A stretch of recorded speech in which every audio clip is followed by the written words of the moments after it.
अक्षय तृतीया का पर्व वैशाख माह के शुक्ल पक्ष की तृतीया तिथि को मनाया जाता है। इस साल अक्षय तृतीया 26 अप्रैल यानी रविवार को मनाई जाएगी।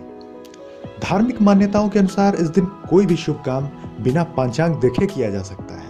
इस दिन धन वैभव की देवी लक्ष्मी के साथ साथ भगवान विष्णु की उपासना की जाती है। साथ ही अक्षय तृतीया पर महिलाएं अपने परिवार की सुख समृद्धि के लिए व्रत रखती हैं और देवी लक्ष्मी से धन वैभव का आशीर्वाद प्राप्त करती हैं। धार्मिक मान्यताओं के अनुसार इस दिन किया गया कोई भी कार्य कभी निष्फल नहीं होता है।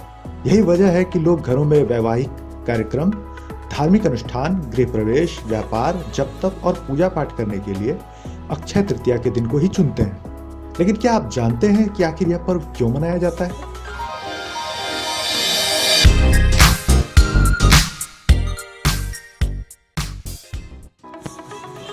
और भी बेहतरीन वीडियोस के लिए हमारे YouTube channel word to word news को अभी सब्सक्राइब करें। क्यों मनाई जाती है अक्षय तृतीया?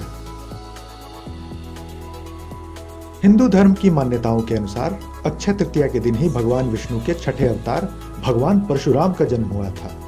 परशुराम महर्षि जमदाग्नि और माता रेणुका देवी के पुत्र थे। इसी कारण अक्षय तृतीया के दिन भगवान विष्णु के साथ परशुराम जी की भी पूजा करने का विधान बताया गया है।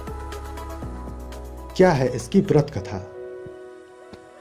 एक पौराणिक कथा के अनुसार महाभारत के काल में जब पांडव वनवास में थे, तब एक दिन भगवान श्री कृष्ण ने उन्हें एक अक्षय पात्र उपहार में दिया था।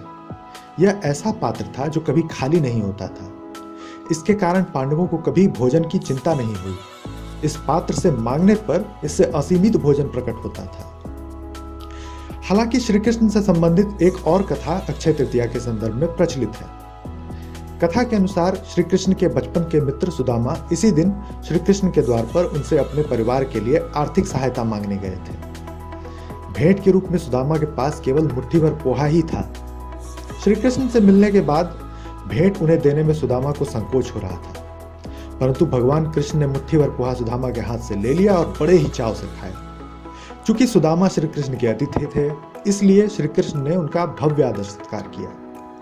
ऐसे सत्कार से सुदामा बहुत ही प्रसन्न हुए, किंतु आर्थिक सहायता के लिए श्री कृष्ण से कुछ भी कहना उन्होंने उचित नहीं समझा और वह बिना कुछ बोले अपने घर के लिए निकल पड़े। जब सुदामा अपने घर पहुंचे तो दंग रह गए।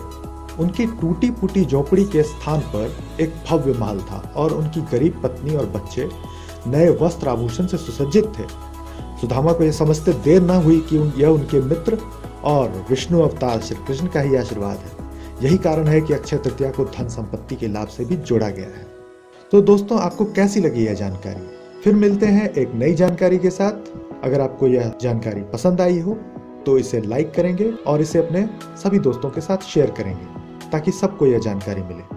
धन्यवाद। अगर आपको हमारा ये वीडियो पसंद आया है तो इसे जरूर से जरूर लाइक करें और हमारे YouTube channel word to word news को सब्सक्राइब करें।